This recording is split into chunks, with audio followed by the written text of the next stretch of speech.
पिछली क्लास में हम लोगों ने संयोजकता बंध सिद्धांत डिस्कस कर लिया था, ठीक है ना।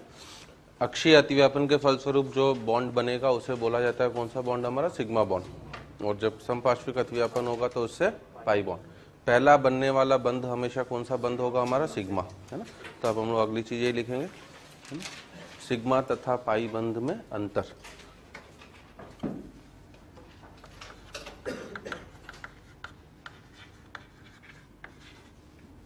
Difference between sigma and pi bond. दो कॉलम बना के आप अपना लिखें। पहला हमारा सिग्मा बॉन्ड और दूसरा आपका पाई बॉन्ड,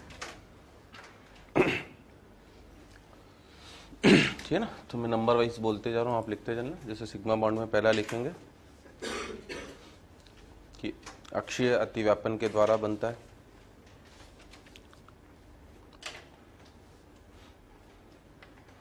अक्षीय अतिव्यापन के द्वारा बनता है। और पाई बॉन्ड में क्या लिखेंगे हम लोग, है ना, कि समपार्श्विक अतिव्यापन के द्वारा बनता है।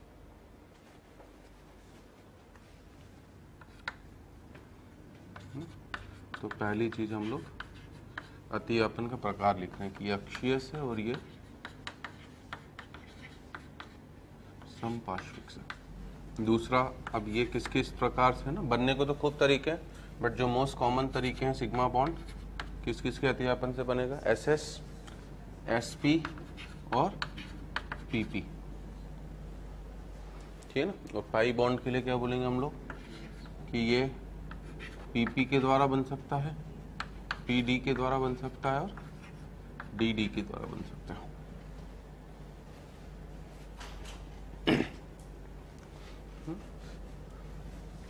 तीसरा पॉइंट बोल सकते हैं हम लोग कि इलेक्ट्रॉन अभ्र, सिग्मा बॉन्ड में तीसरा पॉइंट लिखेंगे इलेक्ट्रॉन अभ्र, है ना। INA मतलब अंतर नाभिकीय अक्ष, है ना। तो इलेक्ट्रॉन अभ्र INA के अनुदिश होता है।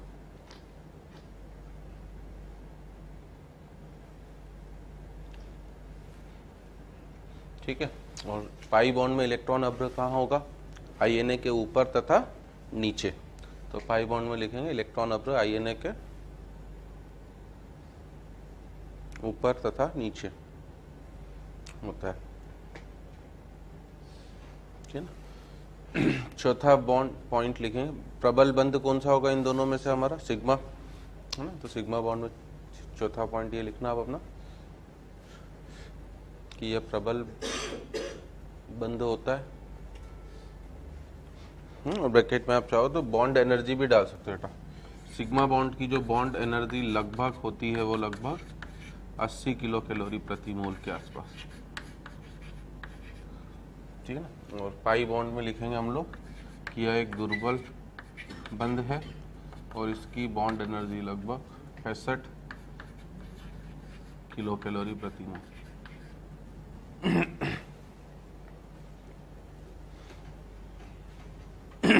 ठीक है ना। पांचवा पॉइंट हम लोग बोल सकते हैं कि स्थायी प्रकृति का कौन सा होगा दोनों में से, सिग्मा। और जो स्थायी होगा उसकी क्रियाशीलता क्या होगी, कम होगी, है ना। तो पांचवा पॉइंट ये लिखेंगे सिग्मा बंध में कि यह स्थायी तथा कम क्रियाशील होता है। यह स्थायी तथा कम क्रियाशील होता है, जबकि उसमें बोलेंगे कि यह अस्थायी तथा अधिक क्रियाशील होता है ना। यह अस्थायी तथा अधिक क्रियाशील होता है, ठीक है।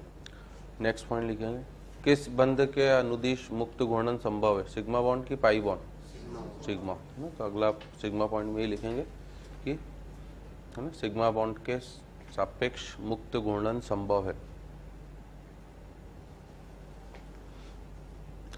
सिग्मा बॉन्ड के सापेक्ष मुक्त घूर्णन संभव है।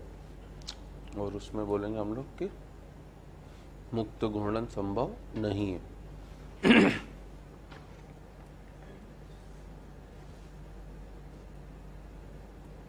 ठीक है, अगला पॉइंट लिखेंगे। अगर ये पूछे किस बंध का स्वतंत्र अस्तित्व है तो क्या बोलेंगे? सिग्मा। ये अकेला रह सकता है परंतु ये कभी भी अकेला नहीं रहेगा। ये तो पहले सिग्मा बंध बनेगा तो ही दूसरा बंध कौन सा बनेगा? आपका पाई, है ना। तो हम लोग अगला पॉइंट सिग्मा बॉन्ड में ये लिखेंगे कि यह अकेले अस्तित्व रखता है और पाई बॉन्ड में लिखेंगे कि यह हमेशा सिग्मा बंध के साथ अस्तित्व में रहता है।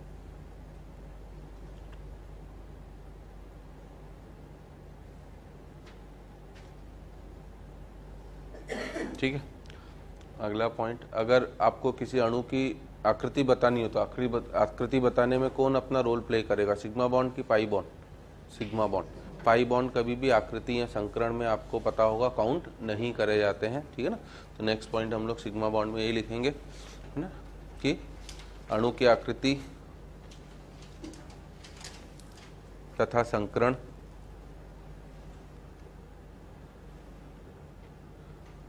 है ना सिग्मा बंध पर निर्भर करती है।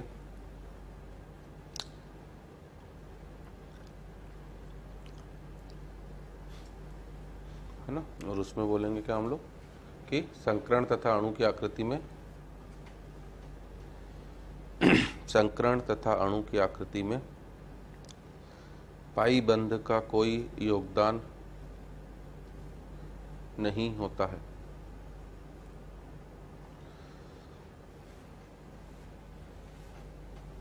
है ना। और इसी में ये लिख लेना कि अब पाई बंध का योगदान नहीं है तो पाई बंध कर क्या रहा है ना, पाई बंध कोणों को मान को जरूर क्या कर सकता है, थोड़ा थोड़ा परिवर्तित कर सकता है ना। तो हम लोग इसी में लिख लेंगे कि पाई बंध है ना बंध कोण को है ना परिवर्तित करता है। पाई बंध बंध कोण को परिवर्तित करता है। ठीक है, तो ये हमारे मेन डिफरेंस है किस किस के बीच में, सिग्मा बॉन्ड और पाई बॉन्ड के बीच में। ठीक है, और हमारे जो क्वेश्चन आते हैं, हम जैसे अगला क्वेश्चन हम लोग लिखेंगे, निम्नलिखित में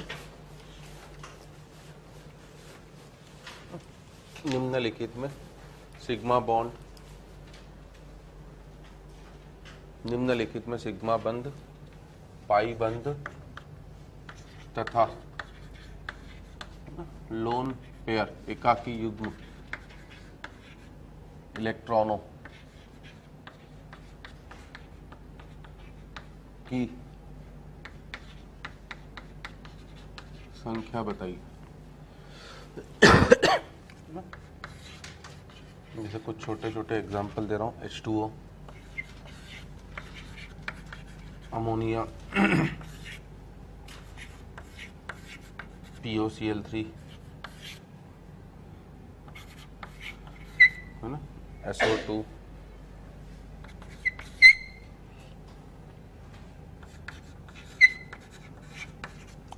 H2SO4,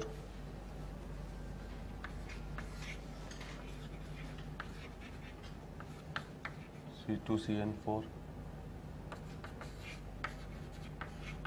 C3O2, C6H6, HCF2। 10 छोटे से एग्जाम्पल लिखे हुए आपसे करा, निम्नलिखित में सिग्मा बॉन्ड, पाई बॉन्ड तथा लोन पेयर की संख्या बताइए।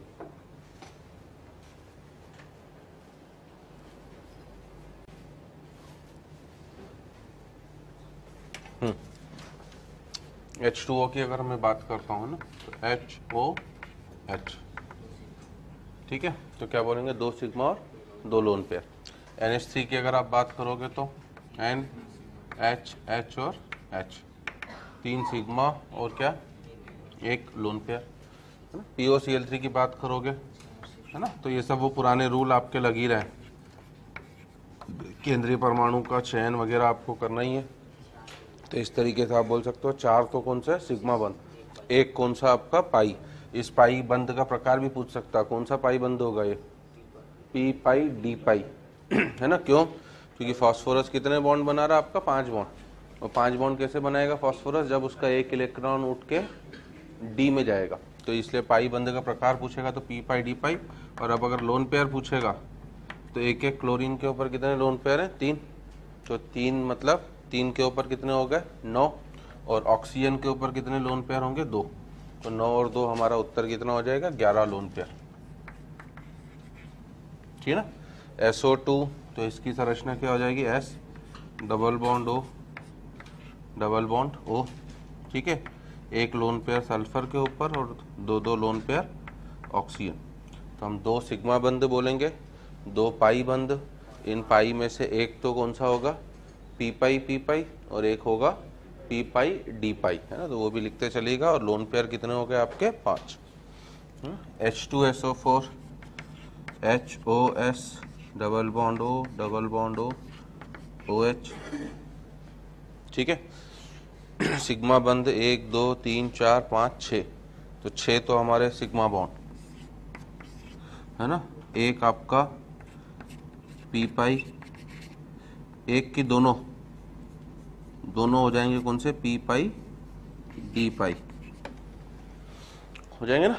तो दोनों पी पाई डी पाई। और लोन पेयर की बात करोगे तो एक एक ऑक्सीजन के ऊपर 2 लोन पेयर होंगे। तो टोटल 4 ऑक्सीजन है, तो मैं क्या बोलूँगा, 8 लोन पेयर, है ना। तो बॉन्डिंग के क्वेश्चन में पता ही होगा, ये सब चीज़ें खूब पूछता है, किसमें क्या है किसमें क्या नहीं है, ये सब इस तरीके से बताना है ना। अब जैसे C2CN4 तो ये जेई में पूछा गया था क्वेश्चन आपका, है ना। किस तरह से होगी इसकी संरचना, C2 मतलब C और C के बीच में क्या है आपका, डबल बॉन्ड। तभी 4 से जुड़ा हुआ है और हर तरफ से क्या जुड़ा हुआ उससे, CN। और CN का मतलब C ट्रिपल बॉन्ड है, इस तरीके से। तो ये जेई में पूछा गया था। तो अब अगर इसमें बोला जाए तो सिग्मा बॉन्ड कितने, 1 2 3 4 5 6 7 8 और 9। 9 तो आप बोलोगे सिग्मा बॉन्ड, है ना। पाई बॉन्ड बोलेगा तो 2 और 2 4 5 2 7 और 2 9 9 पाई बॉन्ड, है ना। और सारे के सारे पी पाई होंगे, क्योंकि सब सेकेंड पीरियड के एलिमेंट है। सेकेंड पीरियड के एलिमेंट में डी होने की कोई भी संभावना नहीं है। और लोन पेयर सभी नाइट्रोजन के ऊपर एक एक लोन पेयर होगा। तो 4 में क्या बोलूँगा, लोन पेयर। ठीक है। C3O2 कार्बन सब ऑक्साइड बोला जाता है इसे, है ना। ऑक्सीजन हमेशा कोने पर आता है, बताया था मैंने आपको। तो बचते हैं 3 ऑक्सीजन, सबको आप double bond double bond double bond से क्या कर दीजिए, जोड़ दीजिए। ठीक है। अब अगर सिग्मा बॉन्ड बोले जाए मुझसे तो 1 2 3 और 4। पाई बॉन्ड बोले जाए तो वो भी 4। और चारों कौन से, पी पाई होंगे, क्योंकि सेकेंड पीरियड का एलिमेंट ही है आपका। और बचा क्या आपका, लोन पेयर। तो एक ऑक्सीजन के ऊपर 2 लोन पेयर, है ना। तो 4 लोन पेयर, है ना। जरूरी नहीं अलग अलग पूछे बेटा क्वेश्चन। देखो बॉन्डिंग के अच्छे क्वेश्चन किस लेवल के बनेंगे आपसे, 4 यौगिक उठा के लिख दे। मान लीजिए 1 2 3 और 4। आपसे बोले निम्नलिखित में से किन में सिग्मा और पाई बंधों की संख्या समान है। तो अब आपको क्या करना पड़ेगा, चारों की स्ट्रक्चर बना के चारों को चेक करना पड़ेगा, उनमें टाइम लग जाता है। एक सिंगल क्वेश्चन दे दे कि इसमें सिग्मा और पाई बंध की संख्या बताओ, तब तो क्वेश्चन जल्दी हो गया, है ना। कि C2CN4 में सिग्मा बॉन्ड की संख्या या पाई बॉन्ड की संख्या। परंतु अब बोले किसमें सिग्मा और पाई बंधों की संख्या समान है, ऐसा क्वेश्चन दे दे बहुविकल्पीय में। मान लो चौथा, पांचवा, छठा और सातवां दे दे, तो उत्तर चौथा भी होगा क्योंकि 2 सिग्मा और 2 पाई। छठा भी होगा 9 सिग्मा 9 पाई। सातवां भी होगा 4 सिग्मा 4 पाई। बस ये नहीं शामिल होगा क्योंकि इसमें सिग्मा 6 है 2 पाई। ठीक है ना। तो किसी भी तरीके से क्वेश्चन पूछ सकता है। 4 संरचनाएं बना दी, किसमें सिग्मा बंध की संख्या पाई बंध की संख्या से ज़्यादा है, ठीक है, या किसमें पाई बंध की संख्या सिग्मा बंध। क्या पाई बॉन्ड की संख्या सिग्मा बॉन्ड से ज़्यादा हो सकती है? क्या पाई बॉन्ड की संख्या सिग्मा बॉन्ड से ज़्यादा हो सकती है? हो सकती है ना। CN का तो चलो स्वतंत्र अस्तित्व नहीं है, CN का स्वतंत्र अस्तित्व का है, या तो साइनाइड आयन बोलो, परंतु साइनोजन गैस तो बनती ही बनती है। स्यूडो हेलोजन नाम सुना होगा आपने, सुना है? जैसे Cl2 होता है तो ये स्यूडो हेलोजन है, CN2, इसका नाम होता है साइनोजन गैस, विषैली गैस होती है। और साइनोजन गैस की जब आप संरचना बनाओगे तो C triple bond N, single bond C triple bond N, 2 CN आपस में जुड़े हुए, सही है? तो अब इसमें देख लो आप, सिग्मा बॉन्ड कितने हैं? 3, 1 2 3, और पाई बॉन्ड कितने हैं? 4, ठीक है ना? तो अगर ऐसा बोल देना तो ये मत जरूर ध्यान रखना है ना, आप तो सत्य करके आ जाओगे, जबकि असत्य भी हो सकता है। सिग्मा बॉन्ड कम है और पाई बॉन्ड क्या है आपके ज़्यादा, तो किस में कम है, किस में ज़्यादा है, किस में लोन पेयर कितने हैं, फलाना ढिमका ये सब। इसमें लोन पेयर कितने हो गए मेरे पास? 2, है ना? इंटीजर टाइप क्वेश्चन बनाने होंगे तो सबका योग पूछ लेगा कि अगर इसमें लोन पेयर x है, सिग्मा बॉन्ड y है और पाई बॉन्ड z है तो तीनों का सम बताओ। तो 4 + 3 7, और 7 और 2 कितने? 9। तो इस तरीके से हो जाएगा हमारा, ठीक है? x अब C6H6 को, ये तो सबको खैर पता ही होगा कि ये क्या है आपका? बेंजीन है ना? पाई बॉन्ड तो कितने हो गए? 3। सिग्मा बॉन्ड कितने होंगे? 12, है ना? क्यों? सब तरफ एक H भी तो है, तो H को तो आप भूल ही जा रहे हो, तो सिग्मा बॉन्ड आपके 12 होंगे, और लोन पेयर इसमें किसी के पास भी नहीं है। XCF2, ये तो खूब सिंपल है, XCF और F, है ना? सिग्मा बॉन्ड 2, और लोन पेयर की बात करोगे तो एक फ्लोरीन के ऊपर 3 लोन पेयर, तो 3 दूना 6, और जिनॉन के ऊपर 3, है ना? तो 3 3 3 मतलब 9। अगेन क्वेश्चन ऐसा पूछ सकता है, निम्नलिखित में से, है ना, किस यौगिक में केंद्रीय परमाणु और सराउंडिंग परमाणु, मतलब एक को तो Ca बोला जाता है सेंट्रल एटम, और दूसरे को सराउंडिंग मतलब उसके पास वाला, में लोन पेयर की संख्या समान है। तो XCF2 में देखो सब में लोन पेयर की संख्या क्या होगी? समान। तो क्वेश्चन देने के उसके पास क्या है? अनंत तरीके, है ना? हम लोग आपको चीज़ें सब बता के जाते हैं क्लास में, बस फ़र्क ये है कि क्वेश्चन में वो चीज़ें क्या कर सकता, बदल सकता। अब अभी जो मुझे क्वेश्चन याद आया वो ये याद आया, अब कंपाउंड की स्ट्रक्चर बनाने में नए नए क्वेश्चन अपने आप क्या हो रहे हैं? याद आते जा रहे हैं। तो अब इसमें 3 3 3 सब में लोन पेयर की संख्या क्या है आपकी? समान। तो ये भी क्वेश्चन बन सकता है कि निम्नलिखित में से किस यौगिक में केंद्रीय परमाणु और सराउंडिंग परमाणु या निकट परमाणु में लोन पेयर की संख्या क्या है हमारी? समान है। XeOF4 कर दूं तो क्या बोलेंगे, है ना? Xe, एक तो डबल बॉन्ड O बनेगा, 4 फ्लोरीन, फ्लोरीन हमेशा कोने पर होता है, केंद्रीय परमाणु का चयन आपको बताया जा चुका है, डेफिनेटली Xe होगा। फ्लोरीन भी कोने पर होता है, ऑक्सीजन भी कोने पर ही रहेगा, ठीक है ना? और एक क्या बच जाएगा इसके पास? Lone pair. और इनके पास कितने लोन पेयर? 3 3, तो 3 चौक 12, और एक कितने? 13 तो लोन पेयर। 5 ऑक्सीजन के पास भी, तो 15 लोन पेयर, है ना? 5 सिग्मा, और एक कौन सा बंद होगा हमारा? पाई, ठीक है ना? तो इस तरह से आपके छोटे मोटे क्वेश्चन VBT के ऊपर पूछे जा सकते हैं, है ना? कैसे बंद बन रहा है, अतिव्यापन कैसे हो रहा है, कौन सा अतिव्यापन संभव है, कौन सा अतिव्यापन संभव नहीं है, सिग्मा बॉन्ड पाई बॉन्ड में अंतर क्या क्या हो सकते हैं, है ना? अब अगले टाइप का क्वेश्चन, जिससे नेक्स्ट क्वेश्चन पूछ रहा हमसे कि, है ना, PCl5 अस्तित्व रखता है, जिसे इंग्लिश में क्या लिखना बोल सकते हैं कि एग्जिस्ट। एग्जिस्ट का मतलब अस्तित्व। PCl5 अस्तित्व रखता है परंतु NCl5 अस्तित्व नहीं रखता है, क्यों? अस्तित्व नहीं रखने वाले क्वेश्चन, है ना, अलग अलग तरीके के होंगे, VBT के अकॉर्डिंग अभी जो हैं वो मैं करवा रहा हूँ। तो PCl5 अस्तित्व रखता है, NCl5 अस्तित्व नहीं रखता है, क्या जवाब दिया जाएगा भैया? नाइट्रोजन, है ना? ये तो कौन से पीरियड का है? 3rd, तो ये 3rd पीरियड का है, और 3rd पीरियड के पास क्या होते हैं?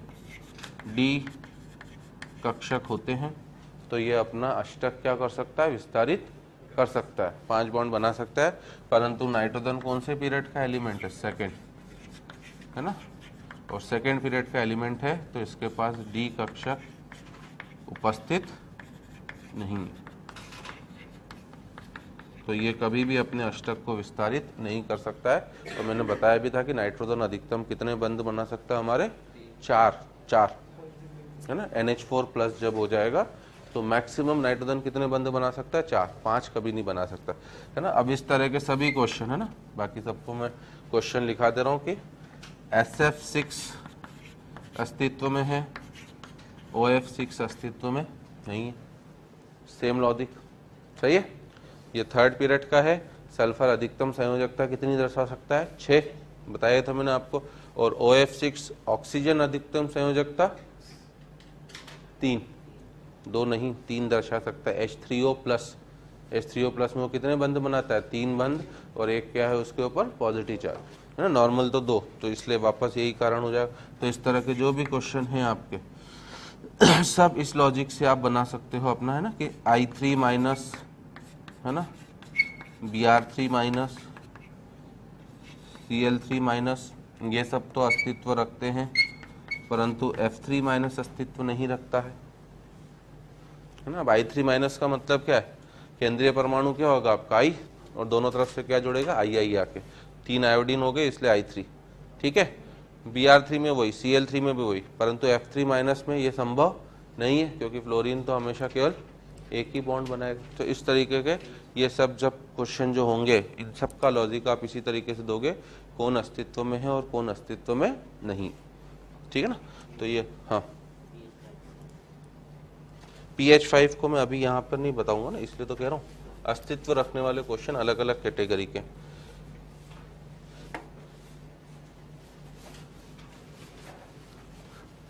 pH5 का लॉजिक ये नहीं है ना,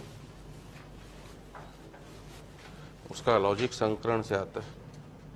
तो संकरण बताऊंगा तो ही बताऊंगा उसको। चलो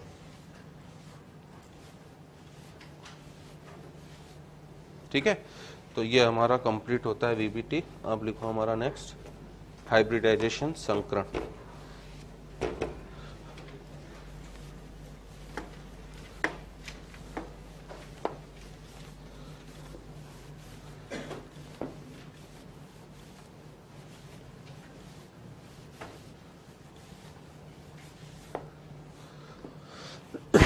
तो नेक्स्ट चीज है हमारा संकरण, मतलब हाइब्रिडाइजेशन।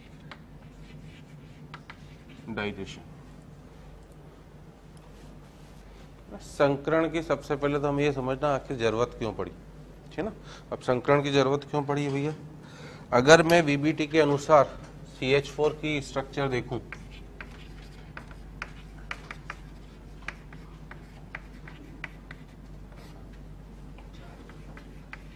है ना, अगर हम लोग VBT के अनुसार CH4 की बात करें तो CH4 मतलब कार्बन, केंद्रीय परमाणु डेफिनेटली कौन होगा इसमें, कार्बन। हाइड्रोजन कभी भी केंद्रीय परमाणु नहीं हो सकता। तो अगर मैं कार्बन को देखता हूं तो इसका Z कितना है आपका, 6, मतलब ये 1s2, 2s2 और 2p2, ठीक है। बंध बनाने की प्रक्रिया में केवल कौन से इलेक्ट्रॉन भाग लेंगे, बाह्य कोश के, तो सेकेंड शेल के लेने चाहिए। तो कायदे से तो ये आद्य अवस्था में होगा तो कितने बंध बना सकता है, 2, है ना। तो ये तो उसका GS मतलब ग्राउंड स्टेट, ठीक है। परंतु अब क्या होगा, जब हाइड्रोजन इसके पास आएगा, बंध बनने की प्रक्रिया में ऊर्जा क्या होती है, मुक्त होती है, ठीक है ना। उस मुक्त ऊर्जा से आसानी से, है ना, सेम ऊर्जा स्तर, मतलब सेम कोश के कक्षकों में ऊर्जा का अंतर क्या होता है, काफी कम होता है। तो आसानी से इलेक्ट्रॉन उत्तेजित होकर S से किस में चले गया, मेरा P में। ये इसकी कौन सी अवस्था हो गई, एक्साइटेड स्टेट।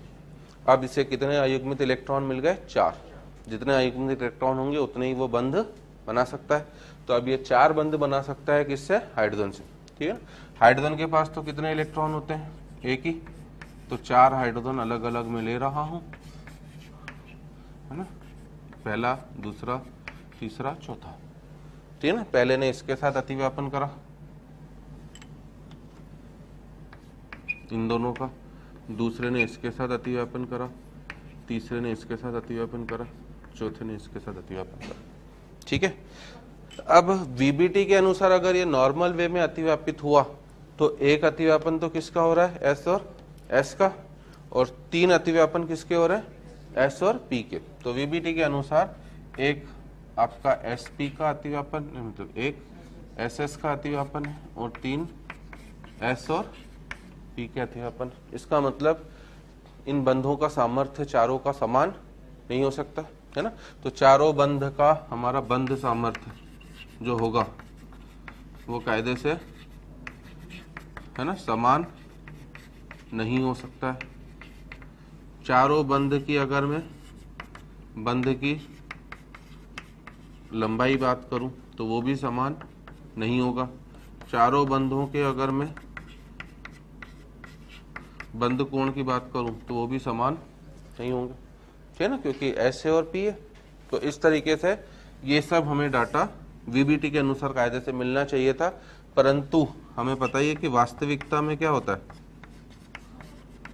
है ना। वास्तविकता में CH4 के ऑल CH है ना, चारों CH बंध क्या होते हैं है ना, हर तरीके से समान होते हैं। चाहे वो बंध कोण की बात करो, बंध ऊर्जा की, बंध लंबाई की, बंध सामर्थ्य की बात करो, तो चारों आपको समान मिलते हैं। तो इस वजह से जब वैज्ञानिकों ने इस पे देखा कि भैया ऐसा क्यों हो रहा है, वीबीटी के अनुसार तो अलग होना चाहिए था, तो ये हम लोग हमारा वीबीटी का क्या बोल सकते हैं, लिमिटेशन भी बोल सकते हैं कि वीबीटी ये चीज़ एक्सप्लेन नहीं कर पाया। इस वजह से मुझे एक नए हाइपोथेटिकल कॉन्सेप्ट, हाइपोथेटिकल को क्या बोलेंगे हिंदी में, काल्पनिक, है ना, हमें एक नए काल्पनिक सिद्धांत की जरूरत पड़ी। उस नए काल्पनिक सिद्धांत का नाम ही क्या दिया गया, संकरण। और ये काल्पनिक सिद्धांत ये बोलता है कि बंध बनाने की प्रक्रिया से पहले ये चारों कक्षक जो हैं कार्बन के, एक एस और 3 पी, चारों आपस में क्या हो जाते हैं, मिश्रित होकर नए कक्षकों का निर्माण करते हैं। उन कक्षकों को क्या बोला जाता है, संकृत कक्षक। तो ये जो चारों बॉन्ड हैं आपके, ये एक एस एस और 3 sp नहीं है, ये चारों बंध जो हैं कौन से हैं, sp3 और s। All the 4 bonds are sp3s। Carbon के लिए जो कक्षक होगा वो अब s अलग और p अलग नहीं है। कार्बन के लिए चारों कक्षक कौन से हैं, sp3। और हाइड्रोजन का तो अभी भी कौन सा कक्षक होगा, हमारा s, ठीक है ना। तो ये यहाँ से है ना, इसको मैं थ्योरेटिकली लिखाऊंगा नहीं, बस इसी तरीके से आगे लिख लेना। आगे मेरी भावना समझ में ना, भावना कौन है बस ये मत पूछना, भावना आ गई ना समझ में।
ठीक है, 2 लाइनें जरूर लिख लेना इसमें कि वीबीटी के अनुसार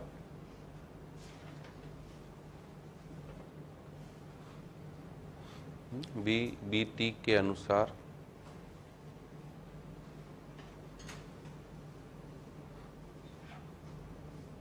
है ना, बंध का निर्माण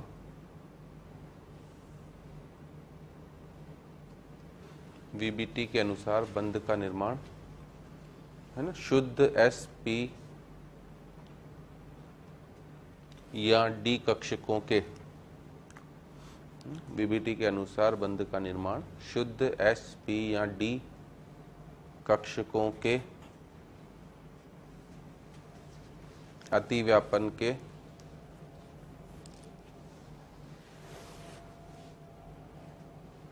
फलस्वरूप होता है।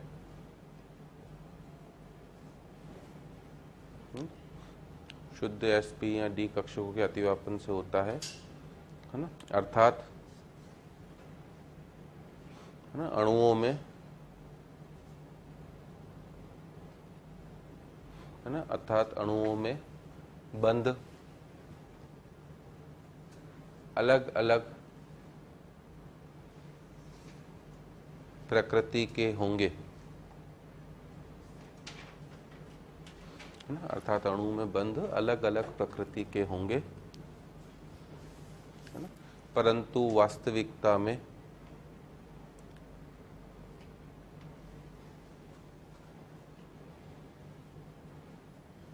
है ना, परंतु वास्तविकता में किसी अणु में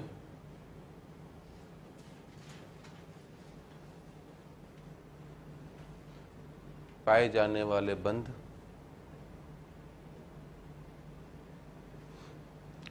लगभग समान प्रकृति के होते हैं,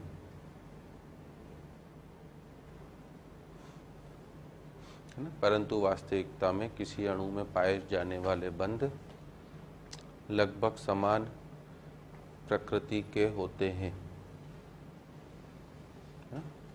एवं इसे समझाने के लिए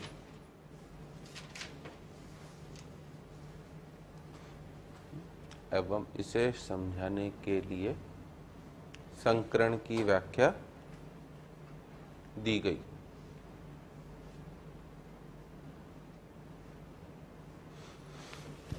एवं इसे समझाने के लिए संकरण की व्याख्या दी गई। ठीक है, तो संकरण की परिभाषा क्या दी जाएगी, है ना। संकरण को हम रियल लाइफ से भी समझ सकते हैं, और क्या है, रियल लाइफ के सिद्धांत के अनुसार अभी दिवाली का समय आने वाला है ना, और कलर वलर करते हैं घर में, पता ही होगा आपको, है ना। अब आपने सोचा कि अंदर तो लाल कलर करेंगे और बाहर सफ़ेद कलर करेंगे, है ना। ठीक है, आपने अपने हिसाब से मूड बनाया, और कलर आपको पता होगा, कलर बनाते हैं हर दुकानदार, देखा है कभी कलर लेने गए आप लोग, वो इमीडिएटली जो कलर आप चूज़ करोगे आपको बुकलेट दिखाता है, तुरंत बना के दे देता है। ठीक है, कि ये कलर है तो ये बना के ले जाओ। तो आप लेके आ गए, घर में बताया नारी शक्ति को, नारी शक्ति का मतलब समझते हो ना, घरवाली को। तो घरवाली बोली ये क्या झांकी कलर बना रहे हो, अब आप 2 डब्बे सफ़ेद उठा लाए और 2 डब्बे लाल उठा लाए, तो घरवाली को झांकी कलर लगे अगर कि, है ना, गोविंदा वाले कलर है ये, तो गोविंदा को देखा ना, लाल पैंट और सफ़ेद कमीज, जैसे टेढ़े मेढ़े कलर, तो अब उनको गोविंदा पसंद नहीं, तो उन्होंने मना कर दिया कि भाई ये कलर तो नहीं करना है मेरे को, ठीक है ना। अब 4 डब्बे आप कलर बेकार तो नहीं कर सकते हो, और दुकानदार तो लेगा नहीं, क्योंकि मैंने क्या बोला, वो तो इमीडिएटली उसी समय बना के देता है। अगर आज तक नहीं पता हो तो इस बार दिवाली में कलर हो घर में तो ध्यान देना, 1 से 10 तक छुट्टी है ना अपनी, ठीक है ना, तो कलर वलर करने में हाथ बटाना घर वालों का। तो अब आप क्या करोगे, वो 4 डब्बे आप बेकार तो नहीं कर सकते, आप क्या करो, चारों को मिला दो। चारों को मिलाने के बाद न तो सफ़ेद बचा वो, न ही वो लाल बचा, है ना। एक तरह से वो कौन सा कलर हो जाएगा, पिंक कलर का टच ले लेगा। कौन सा कलर का टच लेगा, वो पिंक कलर, जो रिलेटिवली एक ठीक ठाक कलर है। 4 डब्बे आपने मिलाए, नए डब्बे भी कितने बने, 4 ही बने। ये संकरण का कॉन्सेप्ट है, जितने कक्षक मिलाओगे उतने ही नए संकरित कक्षक बनेंगे। अगर मैंने 4 मिलाए थे तो 4 ही नए बनेंगे, और उनमें से पुराने वाले अपना अस्तित्व पूर्ण रूप से क्या कर देंगे, खो देंगे, और चारों नए। तो अब न सफ़ेद का अंश बचा कुछ, न ही आपका लाल का अंश बचा। आपको 4 नए डब्बे किसके मिल गए, पिंक के मिल गए, जिससे आप रिलेटिवली अपना काम क्या कर सकते हो, चला सकते हो। पिंक कलर तो देखा होगा आपने, मकानों में लगता ही अच्छा लगता है पिंक कलर। तो ये हमारा सीधा सीधा कॉन्सेप्ट है इंटरमिक्सिंग। और बंद बनाने से पहले होगी ये प्रक्रिया कि बंद बनाने के बाद होगी, बंद बनाने से पहले, है ना। बंद बनाने के बाद तो होना संभव ही नहीं है, बंद बनाने से पहले ही सभी कक्षक क्या होंगे, आपस में मिश्रित हो जाएंगे, ठीक है ना। हाइब्रिडाइजेशन में इलेक्ट्रॉन भाग लेंगे कि कक्षक भाग लेंगे, कक्षक भाग लेते हैं, इसलिए हम लोग संकरित कक्षक बोलते हैं, ठीक है ना। तो इन सब चीजों को लिख लेना।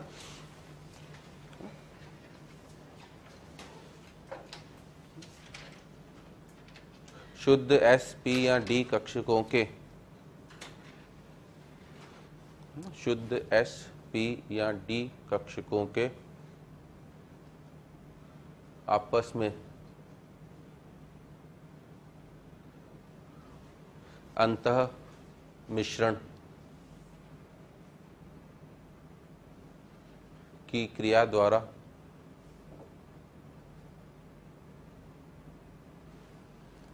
नए कक्षक बनाने की प्रक्रिया को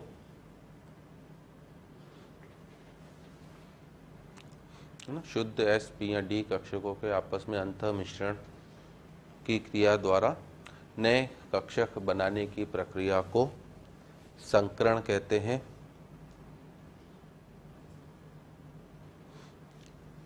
संकरण कहते हैं तथा बनने वाले नए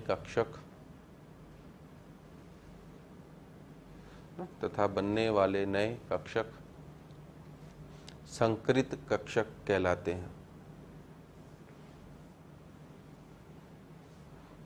बनने वाले नए कक्षक संकरित कक्षक कहलाते हैं। ठीक है, अब लिखना हमारा था संकरण के मुख्य बिंदु।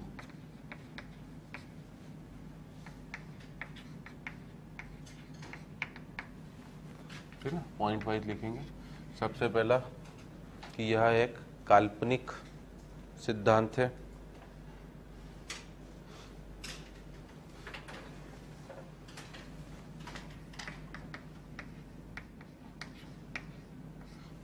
सबसे पहला मुख्य बिंदु, यह एक काल्पनिक सिद्धांत है। दूसरा है ना, बनने वाले संकरित कक्षकों की संख्या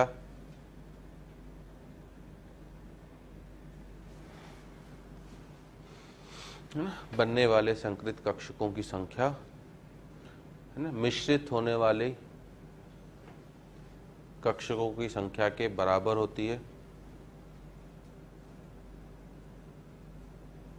बनने वाले संकरित कक्षकों की संख्या मिश्रित होने वाले कक्षकों की संख्या के बराबर होती है। मतलब अगर एक S और एक P मिलेगा तो आप क्या बोलोगे, दो नए sp संकरित कक्षक है ना। HO का मतलब हाइब्रिड ऑर्बिटल बनेंगे। जितने मिक्स होंगे उतने ही बनेंगे। अब मिक्स हो गए तो एक S एक P, इसलिए sp बोला। अगर गलती से एक S और दो P मिलता तो क्या बोलते हैं हम लोग, टोटल कितने मिल रहे हैं, 3, तो 3 बनते और नाम क्या हो जाता उनका, sp2। तो 3 नए sp2 संकरित कक्षक बनते ऐसे। ठीक है, थर्ड पॉइंट हम लोग बोलेंगे है ना, बनने वाले संकरित कक्षक। अब भी चाहो तो HO लिख सकते हो, हाइब्रिड ऑर्बिटल्स HO का मतलब है, पूरा संकरित कक्षक बार बार लिखने के बजाय। बनने वाले है ना, मैं संकरित कक्षक ही बोल रहा हूँ। संकरित कक्षक आकार, ऊर्जा है ना, आकार, ऊर्जा तथा सामर्थ्य में समान होते हैं।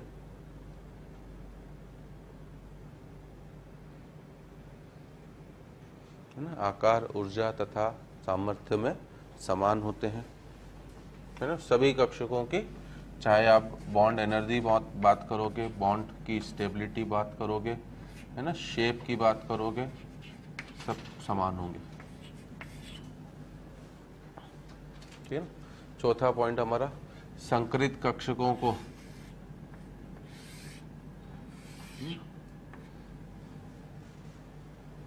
निम्नलिखित तरीके से निरूपित करा जाता है। तो हाइब्रिड ऑर्बिटल का रिप्रेजेंटेशन, न S है इसमें, न P है, अलग अलग अस्तित्व सबका खत्म हो चुका, न ही D है। अब ये संकरित कक्षक कोई भी हो, सबको इस तरीके से निरूपित करा जाएगा। और जब हम लोग डायग्राम बनाते हैं तब इस छोटी पाली को हम लोग क्या कर देते हैं, है ना, चित्रों में सामान्यता नहीं दिखाते हैं। तो छोटी वाली पाली हम लोग नहीं दिखाते हैं, है ना। बाकी एक्चुअल शेप ये होती है हाइब्रिड ऑर्बिटल की हमारी।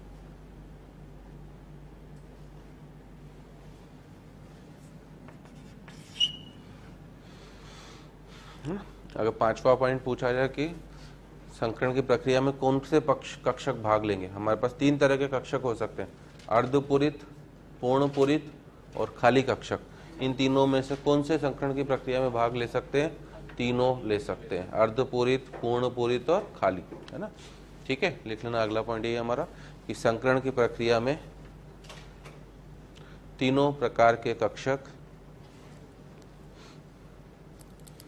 संकरण की प्रक्रिया में तीनों प्रकार के कक्षक, अर्थात अर्धपूरित, पूर्णपूरित तथा खाली कक्षक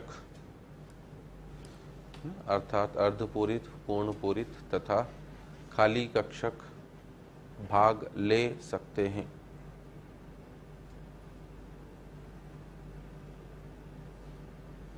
ठीक है, अब अर्धपूरित तो चलो समझ में आ रहा है भैया वीबीटी के अनुसार।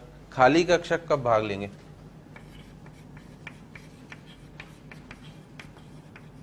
है ना, खाली कक्षक कब भाग लेंगे भैया? जब आपका बंध किस प्रकृति का होगा? उप सह संयोजक।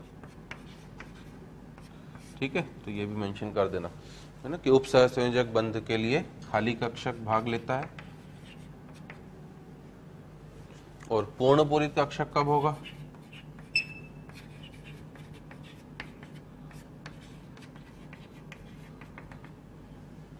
ठीक, ये कब होगा? जब आपका एकाकी युग्म इलेक्ट्रॉन है ना संकरण में शामिल होगा। समझे? जैसे उदाहरण के तौर पर अगर मैं बात करूं, आपको हालांकि आगे की चीज है बट आपको पता है इसलिए रफ आइडिया दे रहा हूं। NH3 में नाइट्रोजन का संकरण क्या होता है? sp3। तो sp3 का मतलब क्या है ना? आप बोल रहे हो इसका संकरण है sp3, तो इसका मतलब कितने कक्षक भाग ले रहे हैं? 4। ठीक है ना, और 4 में से एक कौन सा है आपका? पूर्णपूरित, और 3 कौन से थे? अर्धपूरित। क्योंकि अगर मैं नाइट्रोजन का विन्यास देखता हूं तो 2s2 और 2p3 होता है, तो 3 तो खाली ले ली और एक पूर्णपूरित लिया है ना। तो इसलिए ध्यान देना, ये सब थ्योरेटिकल चीजें काफी ज्यादा पूछता है। तीनों तरह के कक्षक भाग लेते हैं। खाली कक्षक उपसहसंयोजक बंध के लिए आएगा, और पूर्णपूरित कक्षक जब भी संकरण में क्या शामिल होगा? एकाकी युग्म इलेक्ट्रॉन, है ना। और इसी वजह से जो एकाकी युग्म इलेक्ट्रॉन संकरण में शामिल हो गया, फिर ये अनुनाद में शामिल नहीं होता है। तो ये भी ध्यान देना है ना। तो आप चाहो तो नोट बना के लिख सकते हो, क्योंकि ऑर्गेनिक में इनकी खूब जरूरत पड़ती है कि जो एकाकी युग्म इलेक्ट्रॉन संकरण में शामिल हो जाता है,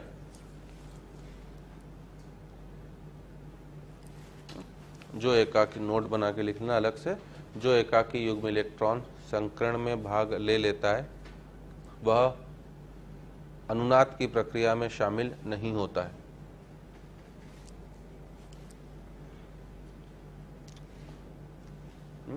वह अनुनाद की प्रक्रिया में शामिल नहीं होता है।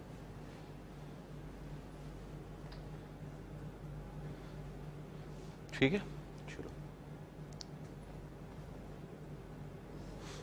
अगला पॉइंट लिखना हमारा नेक्स्ट। अब किस प्रकार के कक्षक आपस में मिश्रित हो सकते हैं भैया? है ना, उस प्रकार के कक्षक आपस में मिश्रित होंगे जिनकी ऊर्जा में अंतर काफी कम हो, या जिनकी ऊर्जा लगभग क्या हो? समान, है ना। जैसे S और P, इन दोनों की ऊर्जा लगभग समान है। और अंतर कब आएगा? जब आप, है ना, समान कब होगी भैया? लगभग समान, जब आप सब समान कोश के लोगे। और ज्यादा से ज्यादा आप क्या कर सकते हो? 1 का अंतर कर सकते हो। क्योंकि जब आप कोऑर्डिनेशन कंपाउंड पढ़ते हो, उपसहसंयोजन यौगिक, तो आपने देखा होगा उसमें अंदर वाला D भी कभी कभी संकरण में भाग लेता है। तो ज्यादा से ज्यादा अंतर 1 का हो सकता है। तो that is our next condition, है ना, कि संकरण की प्रक्रिया में केवल वही कक्षक भाग लेते हैं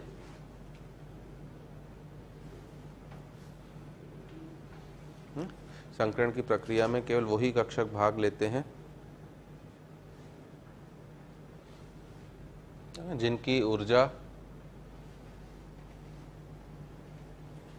है ना, लगभग या तो लगभग समान हो, जिनकी ऊर्जा या तो लगभग समान हो या ऊर्जांतर काफी कम हो। जिनकी ऊर्जा या तो लगभग समान हो या ऊर्जांतर काफी कम हो। ठीक है, और इसके लिए आप लिख लेना नीचे ब्रैकेट में अपना कि, है ना, अर्थात कक्षकों के लिए n का मान या तो समान,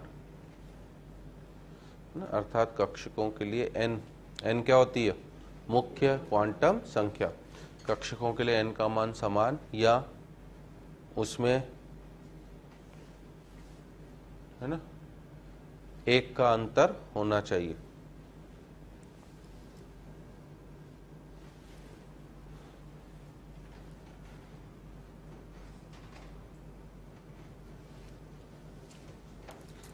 ठीक है, चलो नेक्स्ट पॉइंट लिखना हमारा कि संकृत कक्षकों का अभिविन्यास, है ना। क्या मीनिंग है अभिविन्यास का? मतलब चूंकि आप ये किनके लिए परिभाषित होगा? संकरण उप कोवालेंट कंपाउंड्स के लिए कि आयनिक कंपाउंड के लिए? कोवालेंट, जिसमें इलेक्ट्रॉन की क्या हो रही है? आपकी शेयरिंग। आ रही मेरी बात समझ में? अब इलेक्ट्रॉन की अगर आपकी शेयरिंग हो रही, कोवालेंट बॉन्ड है, तो अणुओं की क्या बनाना है, बताना है आपको? आकृति। और आकृति के लिए संकृत कक्षक क्या होंगे? अभिविन्यास का मतलब क्या? ये किस तरह से त्रिविम में फैलेंगे। तो त्रिविम में फैलने की जो कंडीशन है इनके ऊपर, तो वो किसके ऊपर निर्भर करेगी? वो निर्भर करेगी कक्षकों के प्रकार तथा कक्षकों की संख्या। किस प्रकार का है और साथ में उसकी संख्या क्या है। अब जैसे 2 ही कक्षक हुए आपके पास, तो 2 कक्षक, ये सब कक्षक क्या चाहते हैं? एक दूसरे से अधिकतम दूरी पर रहना चाहते हैं, क्योंकि दूरी जितनी अधिक होगी, है ना, इलेक्ट्रॉन इलेक्ट्रॉन का प्रतिकर्षण क्या हो जाएगा? उतना कम। अब अगर आपके पास 2 ही कक्षक है तो डेफिनेटली ये कितने डिग्री पर रहेंगे? 180। 3 होंगे तो 120। अधिकतम इससे ज़्यादा दूरी पर आप कभी भी इन्हें नहीं रख सकते हो। एक ही तल में रखो और तीनों को कितने कोण पर रख दो? 120। अगर आप तल अलग भी करोगे तो उल्टे आप कोण को कम कर दोगे। क्यों? इस तल और इस तल के बीच का कोण कभी भी 90 से ज़्यादा हो ही नहीं सकता। अरे मेरी इस बात समझ में? इस तल की कोई भी लाइन ले लूँ और इस तल की कोई भी लाइन ले लूँ, वो हमेशा एक दूसरे से कितने कोण पर होंगे? 90। तो मुझे तीनों एक ही तल में रखने हैं और उस एक तल में रखने पर मैं क्या करूंगा भैया? 120 का कोण दे दूंगा ना। तो अगला पॉइंट मैं उसी के सापेक्ष लिखा रहा हूं कि संकृत कक्षकों का अभिविन्यास मिश्रित होने वाले कक्षकों की संख्या, संकृत कक्षकों का अभिविन्यास मिश्रित होने वाले कक्षकों की संख्या तथा उनके प्रकार पर निर्भर करता है। मिश्रित होने वाली कक्षकों की संख्या तथा उनके प्रकार पर निर्भर करता है। ठीक है, नेक्स्ट पॉइंट हम लोग ये बोल सकते हैं कि संकृत कक्षक, है ना, संकृत कक्षक त्रिविम में इस प्रकार व्यवस्थित होते हैं। संकृत कक्षक त्रिविम में इस प्रकार व्यवस्थित होते हैं कि उनके मध्य आकर्षण कम से कम, ये आकर्षण कह रहा हूं, सॉरी, उनके मध्य प्रतिकर्षण कम से कम हो।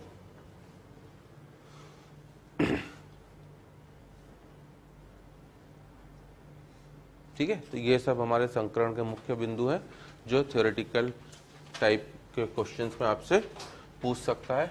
अब हमारा है संकरण के प्रकार।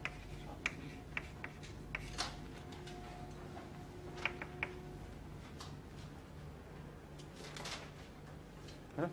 तो हमारा संकरण का पहला प्रकार कौन सा होता है आपका? एसपी संकरण। और एसपी संकरण का मतलब क्या? एक एस और एक पी आपस में क्या होंगे? मिश्रित। तो ये तो एस हो गया आपका और एक पी। कौन सा पी लोगे? है ना, कोई सा भी ले सकते हो आप बेटा, है ना। पी एक्स भी ले सकते हो, पी वाई भी ले सकते हो, पी जेड भी ले सकते हो, है ना। तो एक एस और एक पी अगर आपने लिया, कोई सा भी ले सकते हो आप। तो इस तरीके से आपके 2 नए संकृत कक्षक बनेंगे ना। आप चाहो तो छोटा लोब दिखा सकते हो, बट जरूरत नहीं होती है ना। तो इस तरीके से दिखाने के लिए मैं दिखा सकता हूँ। तो ये हमारे, है ना, 2 sp संकृत कक्षक मतलब हाइब्रिड ऑर्बिटल बन गए। इनके बीच का बंध कोण हमेशा कितने डिग्री होगा आपका? 180 डिग्री।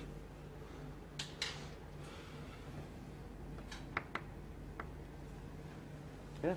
अब इसमें मैंने ऑलरेडी बता दिया था, अगर वो आपसे प्रतिशत एस लक्षण पूछेगा तो टोटल आपके पास 2 कक्षक है, उसमें से एस 1 है तो 1/2 इंटू 100 मतलब कितना बोलूँगा मैं 50%, ठीक है ना। और प्रतिशत अगर वो पी लक्षण बोलेगा तो ये भी निकालते आना चाहिए, ये सब आपसे पूछता है। तो ये भी 1/2 इंटू 100 मतलब कितने प्रतिशत 50%, है ना। और इसके कुछ उदाहरण पूछे हमसे तो, है ना, BCl2 आपका, है ना, B इनफैक्ट Cl2 क्या BX2 लिख दो आप, कोई सा भी BX2 मतलब X आपका फ्लोरीन, फ्लोरीन, ब्रोमीन, आयोडीन कुछ भी हो जाए, है ना, कार्बन के यौगिक हो जाए, CO2 हो जाए, HCN हो जाए इत्यादि। तो इन सब में आपको संकरण कौन सा मिलेगा sp, जिनमें 2 सिग्मा बॉन्ड हो, क्योंकि पाई बंध मैंने आपसे बोल दिए कभी भी संकरण की प्रक्रिया में भाग नहीं लेते, आकृति के योगदान नहीं देते। तो CO2 में BX2 का मतलब ही क्या हो गया 2 सिग्मा बॉन्ड, CO2 में भी क्या होगा C डबल बॉन्ड हो मतलब 2 सिग्मा बॉन्ड, HCN में H single bond C triple bond N वापस क्या हो गया 2 सिग्मा बॉन्ड, ठीक है ना। तो ये हमारा पहला sp संकरण। दूसरा अगर हम लोग बात करें जैसे sp2 संकरण,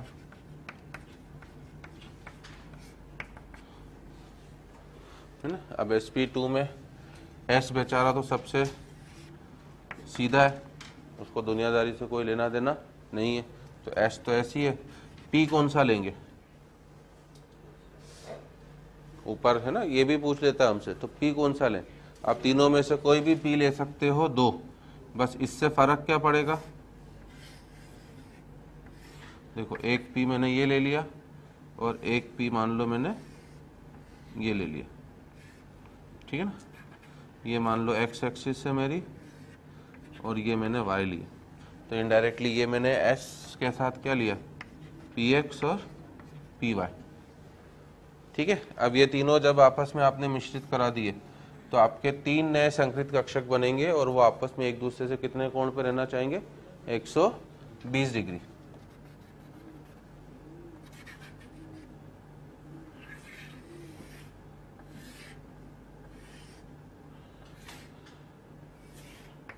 ठीक है ना, छोटे लोब की जरूरत नहीं होती, बस मैं एक आखिरी बार दिखा रहा हूँ कि उनकी दिखाने की जरूरत नहीं होती, वो इस तरह से बीच में दब जाते हैं। तो इन सब के मध्य जो कोण है आपका, है ना, बॉन्ड एंगल अगर वो पूछता है मुझसे थीटा, तो अब ये थीटा मेरे लिए कितने डिग्री है 120 डिग्री। तो आपके 3 नए sp2 हाइब्रिड ऑर्बिटल बन गए, ठीक है। अब क्या फ़र्क क्या पड़ा भैया, मैंने अगर px py लिया तो इससे क्या फ़र्क पड़ा, इससे फ़र्क ये पड़ा कि ये जो आपका यौगिक होगा ये कौन से तल में होगा एक्स वाई तल में, समझ लो मेरी बात। अगर आप इसकी जगह s plus P Y plus P Z लेते तो आपका यौगिक किस तल में हो जाता वाई जेड तल में हो जाता, ये अंतर है। और अगर आप s plus P x plus P Z ले देते तो आपका यौगिक एक्स जेड तल में होता है ना। अब हमारी गंदी आदत क्या होती है कि हम इसी को कौन सा तल मान के चलते हैं एक्स वाई। जब भी डायग्राम बनाना होता है कोई भी तो हम क्या करते हैं एक्स और वाई ये लेते ना, तो इस वजह से ये तल मेरे लिए कौन सा तल है मेरा एक्स वाई, तो मैंने उसको एक्स वाई ही मान लिया है। तो केवल ये अंतर है अगर आप इनको परिवर्तित कर दे रहे हो तो, ठीक है। अब इसमें अगर वो आपसे प्रतिशत एस लक्षण पूछेगा तो क्या बोलोगे आप प्रतिशत एक्स लक्षण के लिए 1/3 इंटू 100, ठीक है ना, मतलब कितने परसेंट 33.3%, ठीक है ना। अब क्वेश्चन थ्योरेटिकल किस तरह से आएंगे, प्रतिशत एस लक्षण बढ़ने पर बंध कोण बढ़ता है, सही कि गलत, सही। इसमें 33.3% है और बंध कोण 120 है, ऊपर वाले में कितना प्रतिशत है 50 और बंध कोण कितना हो गया 180, तो मैं बोल सकता हूँ जिसका प्रतिशत एस लक्षण ज्यादा होगा उसका बंध कोण भी क्या होगा, उतना ज्यादा हो जाएगा। ठीक है ना, इस तरीके से। और इसके अगर एग्जाम्पल अगर हमसे बोले तो BX3 टाइप का कोई भी होगी बोरॉन का, जिसमें X आपका कुछ भी हो सकता है, वापस फ्लोरीन, फ्लोरीन, ब्रोमीन, आयोडीन। ठीक है ना। उसके अलावा कार्बन का ऐसा कोई भी यौगिक है ना जिसमें एक पाई बॉन्ड हो। कार्बन का संकरण सबसे सरल सिंपल होता है। अगर कार्बन एक पाई बॉन्ड बनाएगा तो sp2, दो पाई बॉन्ड बनाएगा तो sp, जैसे CO2 में दो पाई बॉन्ड बनाया था तो sp, एक बनाएगा तो sp2 और एक भी नहीं बनाएगा तो sp3। तो कार्बन का संकरण हमारे लिए सबसे सरल और आसान होता है। ठीक है। तीसरा प्रकार है आपका sp3 संकरण, है ना। इसमें क्या होगा, sp3 है तो अब तो कुछ बोलने की जरूरत ही नहीं, p अब पूछने की मुझे जरूरत ही नहीं, तीनों p क्या हो चुके हैं, इसमें शामिल हो चुके हैं। ठीक है ना। तो s के साथ आपका एक तो px हो गया, अगला क्या होगा हमारा py, और नेक्स्ट वाला कौन सा होगा मेरा pz। तो s plus px plus py plus pz सब शामिल हो गए। ये चार मिलकर चार नए क्या बनाएंगे आपके संकृत कक्षक sp3, और वो आपस में किस तरह से व्यवस्थित होंगे, 109 डिग्री 28 मिनट।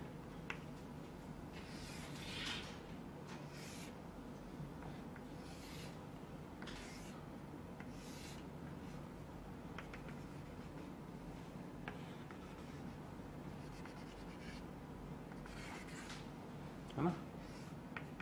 तो ये सब आपके थीटा जो है वो 109 डिग्री 28 मिनट है। चार नए sp3 हाइब्रिड ऑर्बिटल आपके बन चुके हैं।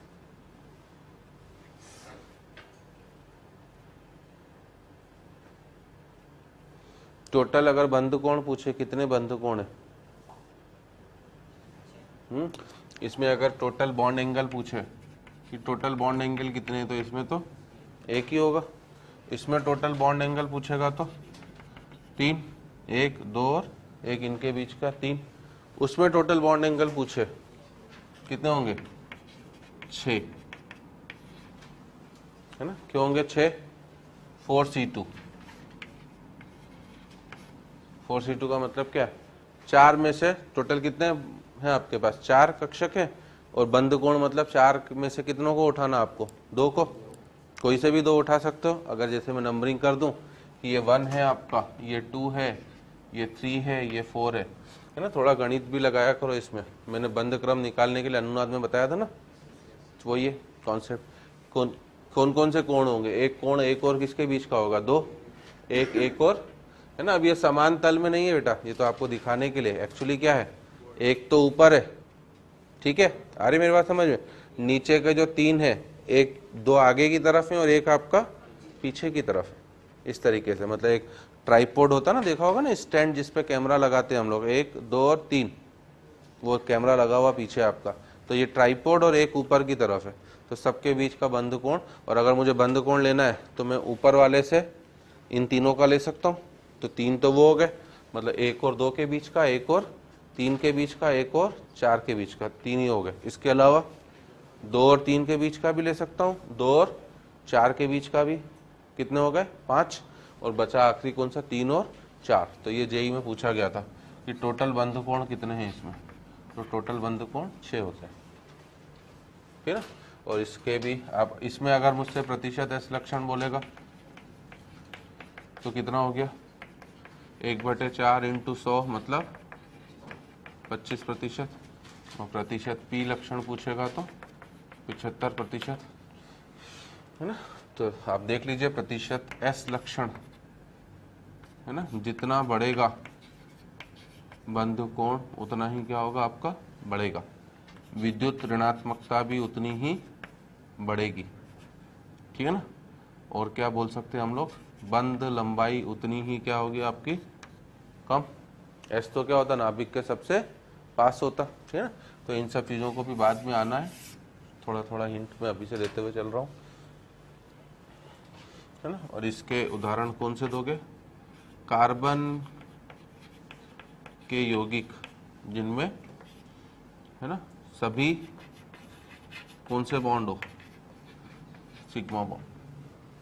अरे मेरी बात समझो, तो आप कोई सा भी यौगिक ले लो ना, CH4, CX4, SiF, F4, H4, फलाना ढिमका।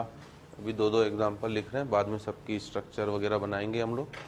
तो ये हमारा sp3 संकरण हो जाता है तीसरे टाइप का।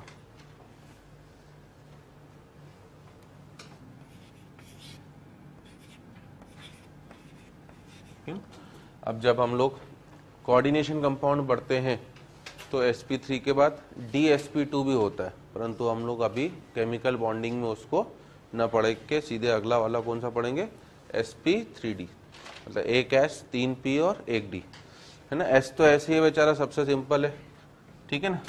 P में भी कोई दिमाग नहीं लगाना है, तीनों P आ रहे हैं। D में दिमाग जरूर लगाना पड़ेगा, D कौन सा लोगे, है ना। तो S PX PY PZ, है ना, ये Z एक्सिस है हमारी। D कौन सा ले, D Z², है ना। तो D वाला जो आप लोगे वो D Z² वाला लोगे, जिसकी शेप इस तरीके से होती है हमारा, है ना। तो ये सब भी पूछ लेता है कभी कभी, तो ध्यान देना। S + PX + PZ + DZ²। अब टोटल कितने नए संकरित कक्षक बनेंगे आपके, 5। पांचों का नाम तो क्या होगा मेरा, sp3d, ठीक है ना। अब उनका अभिविन्यास किस तरह से होगा, है ना। 3 तो होंगे क्या आपके तल में, और एक क्या होगा उसके ऊपर, एक क्या होगा आपका नीचे, है ना। हम लोग शेप नहीं लिखते हुए चल रहे हैं, शेप लिखे ना, कि इसकी शेप क्या कहलाएगी आपका, आकृति रेखिक। इसकी आकृति क्या कहलाएगी, त्रिकोणीय समतलीय, है ना। तो ये आपका त्रिकोणीय समतलीय है, ये आपका रेखिक है। इसके लिए आकृति आप क्या बोलोगे, टेट्राहेड्रल, मतलब चतुष्फलकीय,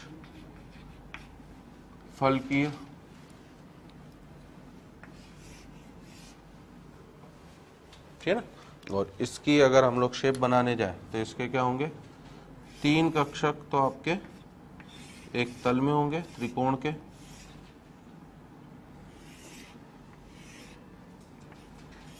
इस तरीके से ये त्रिकोणीय समतलीय होता है।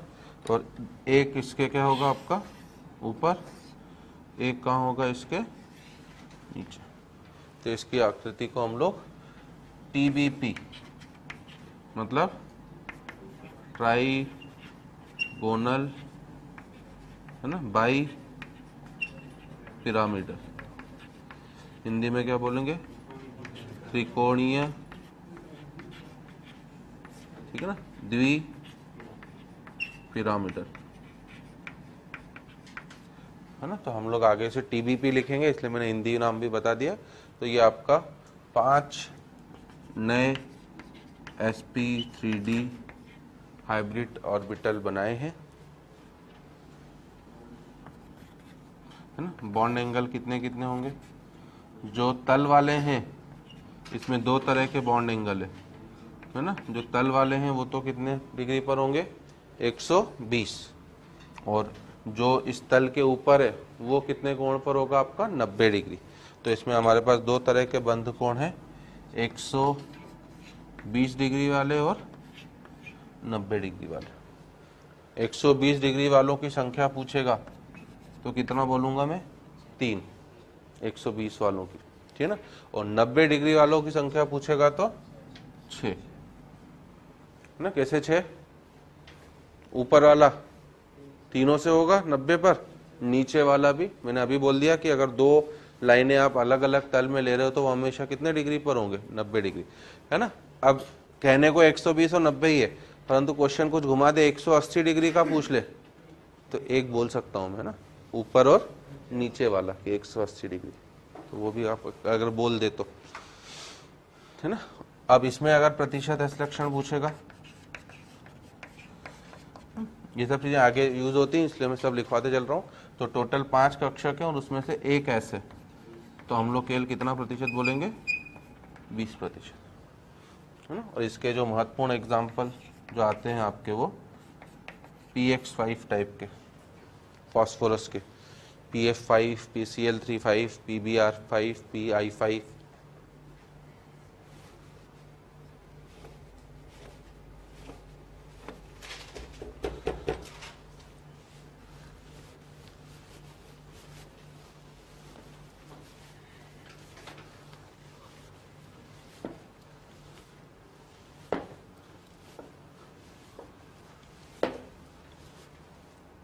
हो गया ना।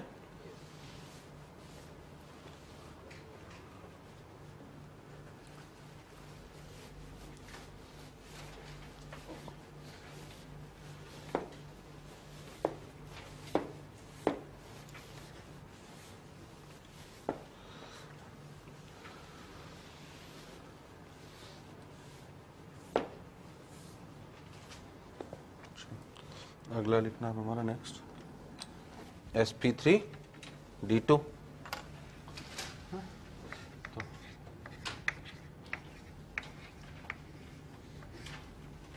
पांचवा टाइप है हमारा sp3d2। अब इसमें क्या क्या होगा, एक तो s, p3 है तो तीनों p शामिल हो गए,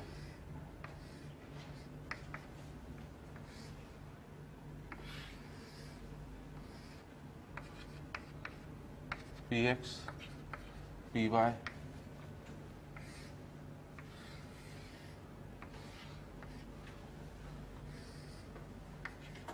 pz, d अब कौन कौन से शामिल होंगे हमारे, है ना। एक आपका d x square minus Y square,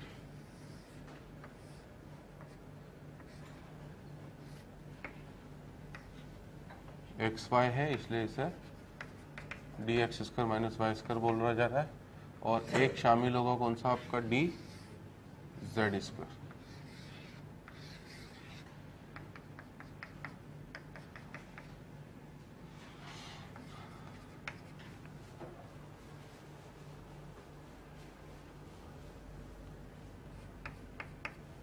और इनके संयोग से जो बनेगा हमारा वो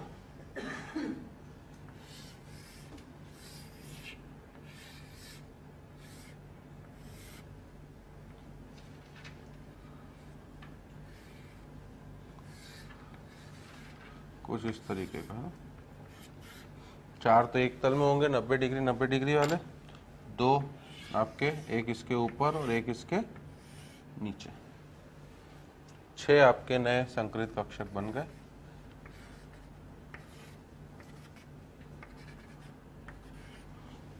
तो यहाँ पर हमारे 6 नए sp3d2 हाइब्रिड ऑर्बिटल बने, है ना। और इसकी आकृति को क्या बोला जाता है हमारा, अष्टफलकीय, मतलब ऑक्टाहेड्रल। तो इट इज अवर अष्टफलकीय, है ना। हमें जो सबसे अधिक संकरण मिलेंगे वो नहीं ना, sp3d3 भी होता है बना रहे हैं, परंतु ज्यादातर आपको एग्जाम्पल जो स्पेशल एग्जाम्पल होंगे वो शामिल होंगे sp3d और sp3d2 के ऊपर, है ना। sp3d3 कम होता है, और सिंपल एग्जाम्पल sp, sp2 और sp3 के ऊपर। यहाँ पर अब अगर बंध कोण पूछें, सभी बंध कोण कितने डिग्री के हैं आपके, 90 डिग्री, और अगर उनकी संख्या पूछे कितने हैं तो टोटल 12 है, 12 कैसे, 6c2 से तो 15 होना चाहिए, 6c2 तो 15 होगा, 6 पंजे 30, 6c2 से तो कितना हो जाएगा 15, है ना। 12 कैसे, 4 तल वाले, और ऊपर वाला चारों से 90 पर, नीचे वाला भी चारों से 90 पर, ठीक है, आ रही मेरी बात समझ में। तो इस तरीके से टोटल आपके कितने हो गए 12। अब आपने जो 15 बोले ना 62 वो गलत नहीं है, बस उसमें क्या क्या शामिल हो गए, इनके 180 वाले भी एक, ये 180 वाला 2 और ये 180 वाला 3। तो हमने जो संख्या बताई वो 90 वालों की कितनी है 12। 180 वाले हम बोलेंगे नहीं, बाकी वो पूछे कभी अलग से तो हम जरूर बोलेंगे कि 180 वाले कितने 3। तो आपने 62 जब लिया है, 62 का मतलब क्या, 6 में से कोई भी 2, तो आपने इनको भी शामिल करा, इनको भी शामिल करा और इनको भी, तो उनके बीच के कोण 180 है, इसलिए वो 3 हम अभी एक्सक्लूड कर रहे हैं।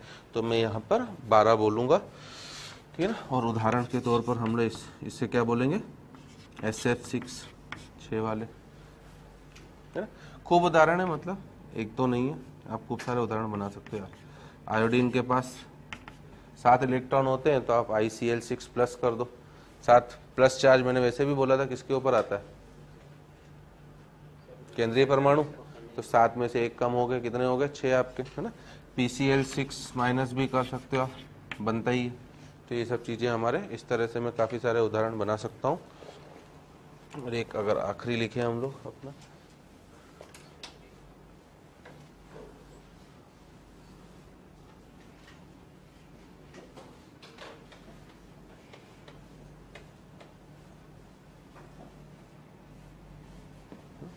तो हमारा लास्ट संकरण है आपका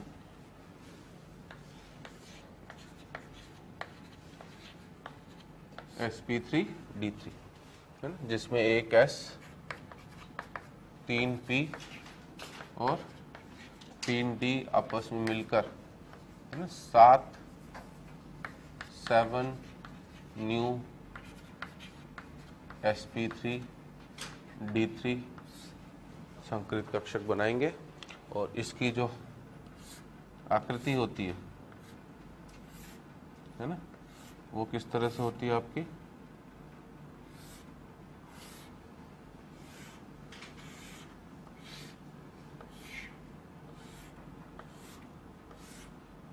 पांच तो एक तल में होते हैं, जो कितने डिग्री पर होंगे आपस में 72 डिग्री, क्योंकि एक तल में अधिकतम कितना 360, और 360 को अगर 5 में भाग देना है तो आपको 72 डिग्री देना पड़ेगा।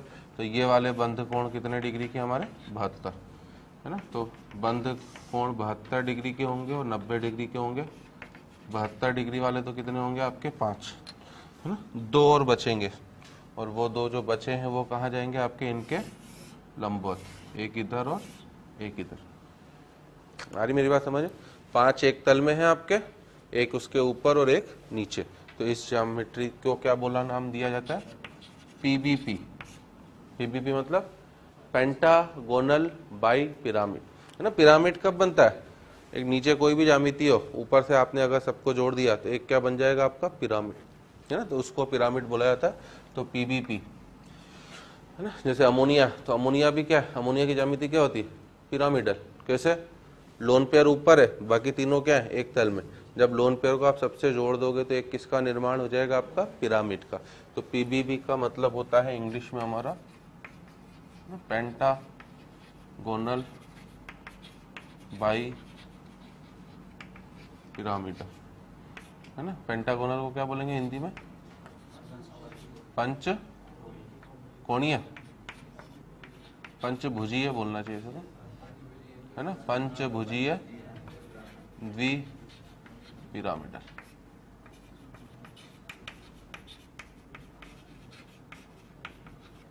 ठीक है। तो 72 डिग्री वाले तो 5 कोण बोलोगे, अब 90 डिग्री वाले आप कितने कोण बोलोगे इसमें 10, है ना। क्यों, ये वाला जो 90 डिग्री का है ये सबसे पांचों से 90 डिग्री पर होगा, क्योंकि दोनों अलग अलग तल में, 2 तल के अलग अलग लाइनों के बीच का कोण हमेशा कितने डिग्री होता है 90, और नीचे वाला भी सबसे 90 डिग्री पर। तो 90 डिग्री वाले टोटल कितने हो जाएंगे 10। 180 वाला कभी बोल दे गलती से तो कितना बोलूंगा मैं, 1 बोलूंगा, ठीक है ना। तो ये इसकी आकृति हो गई। इसमें एग्जाम्पल वगैरह हम लोग, है ना, एग्जाम्पल्स हमें काफ़ी सारे करने हैं, वो हम लोग VSPR थ्योरी में करते हैं। अभी केवल एक एक एग्जाम्पल हम लोग नाम के साथ लिखते चल रहे हैं। तो ये हमारे 6 तरह के संकरण, है ना, होने को। जैसे sp3d2 है तो D2sp3 भी होता है एक संकरण, sp3 होता है तो D sp2 भी, ये सब हम लोग उपसह संयोजन यौगिक में पढ़ते हैं। और कभी कभी D3S संकरण भी बोला जाता है, वो भी हम लोग डी ब्लॉक के तत्वों में पढ़ेंगे। तो अभी बॉन्डिंग के सापेक्ष हम लोग इन 6 संकरण को पढ़ेंगे, ठीक है। तो यहाँ से हम लोग नेक्स्ट क्लास में आगे बढ़ेंगे।